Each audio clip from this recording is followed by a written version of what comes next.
Welcome to a deep dive into the Book of Enoch. We're going to be cracking open this ancient text and focusing on chapters 72 through 82. The Book of the Heavenly Luminaries. Ever feel like our modern world is obsessed with time? Oh, yeah. Well, get this. We're about to explore how an ancient culture viewed the cosmos and its intricate dance of the sun, moon, and stars. And how they tried to make sense of it all. It's fascinating because the Book of Enoch gives us a glimpse into a system of astronomy that, while different from our current understanding, reveals incredibly detailed observations of the heavens.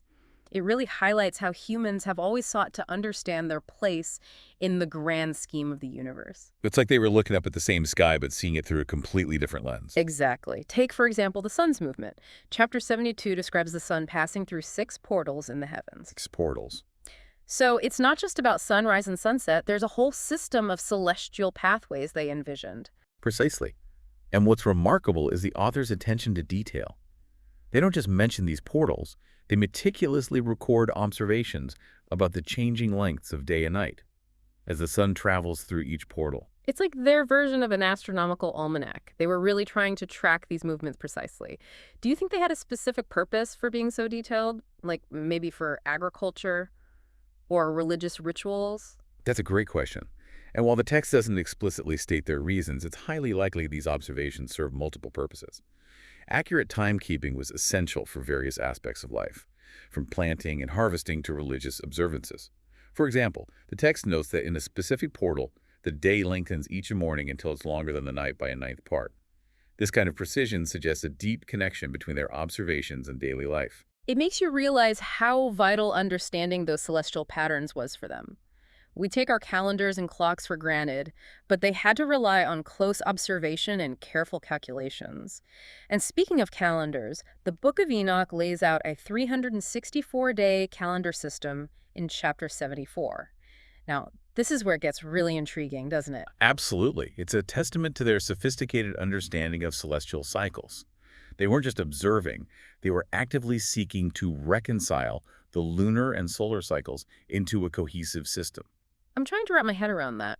Creating a calendar from scratch based on your observations of the sun and moon, it seems incredibly complex. It was a challenge faced by many ancient cultures, and the Book of Enoch reveals their unique approach. Their calendar included 4 intercalary days, which are like bonus days added to align the lunar year with the solar year. Imagine trying to figure that out.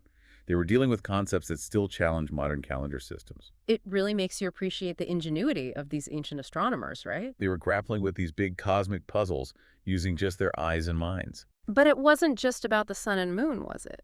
The Book of Enoch also talks about winds, The cardinal directions. even mountains and islands. It's like they were trying to build a complete picture of their world and its place in the cosmos. Exactly. And this is where we see their worldview expand beyond just astronomy. Chapters 76 and 77 become incredibly vivid and almost poetic in their descriptions. We get these powerful images of winds blowing from each of the 4 quarters of the heavens, each associated with different effects on the world. So it's like those old maps with the blowing faces representing the 4 winds. But with a deeper significance. Precisely. These weren't just meteorological phenomena. They were imbued with deeper meaning. Some winds bring blessings and prosperity, while others herald less desirable things like drought or plagues. It reminds me of how many cultures throughout history have attributed symbolic meanings to the cardinal directions north, south, east, west. It's like these points on the compass held a kind of mystical significance. Connecting them to the forces of nature and even the spiritual realm? It's a fascinating connection to explore, isn't it? The author of Enoch seems to be tapping into this ancient belief that the physical and spiritual realms are inextricably intertwined. The winds blowing from these specific directions become almost like messengers or agents of a cosmic order. It's as if the entire universe is alive with meaning, with every element playing a role in this grand interconnected system. And speaking of elements, what about those 7 mountains and rivers mentioned in chapter 77? Do you think they had a symbolic meaning as well? It's difficult to say for certain, but given the author's penchant for symbolism, it's certainly possible. Remember, their geographical knowledge was vastly different from ours. These mountains and rivers could represent the boundaries of their known world. Or perhaps they held a more abstract meaning, symbolizing things like strength, permanence, or the source of life. It's like trying to decipher a code, looking for clues to understand their mindset and worldview. And speaking of codes, there's that interesting shift in tone in chapters 80 through 82, isn't there? We go from these detailed descriptions of celestial movements to warnings about disrupted cosmic order and the importance of righteousness.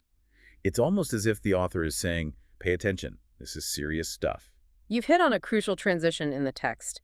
This shift in tone might reflect the social and historical context in which the Book of Enoch was written. Scholars believe this section, with its warnings of impending doom, might have been composed during a time of great turmoil or uncertainty.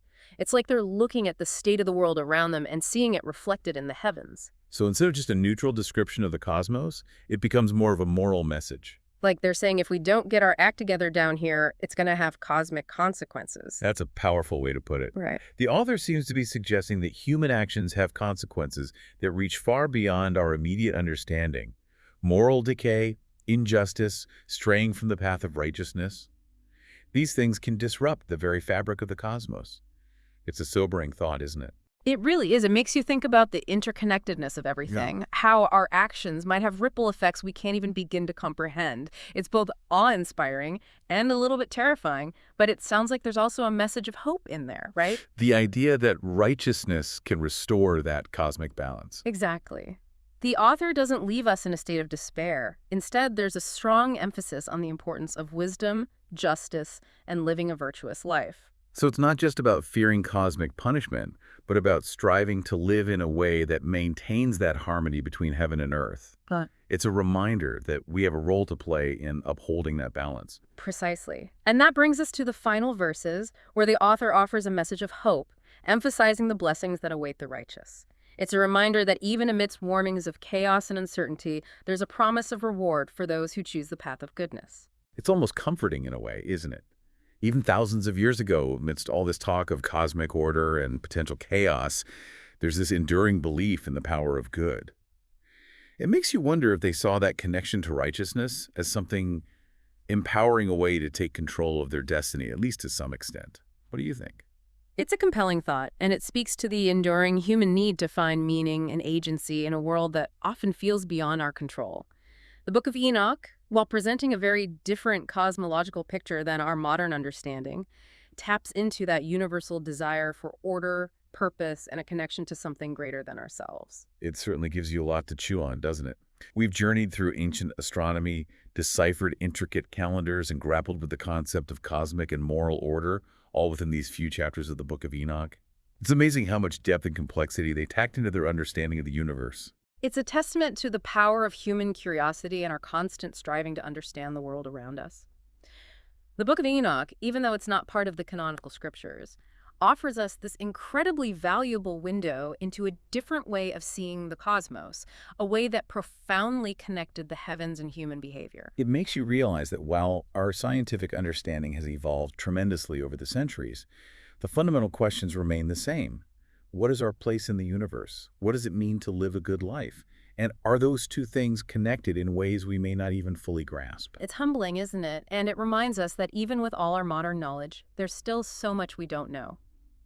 The Book of Enoch encourages us to keep asking those big questions, to stay curious, and to never stop exploring the mysteries of the cosmos both within and outside ourselves. Beautifully said. So, as you go about your day, maybe take a moment to look up at the sky, the sun and the moon, and consider how those same celestial objects inspired such profound thoughts and beliefs thousands of years ago. It's a reminder that we're part of something much larger than ourselves, a story that's been unfolding for millennia. Thanks for joining me for this deep dive into the Book of Enoch. It's been an incredible journey.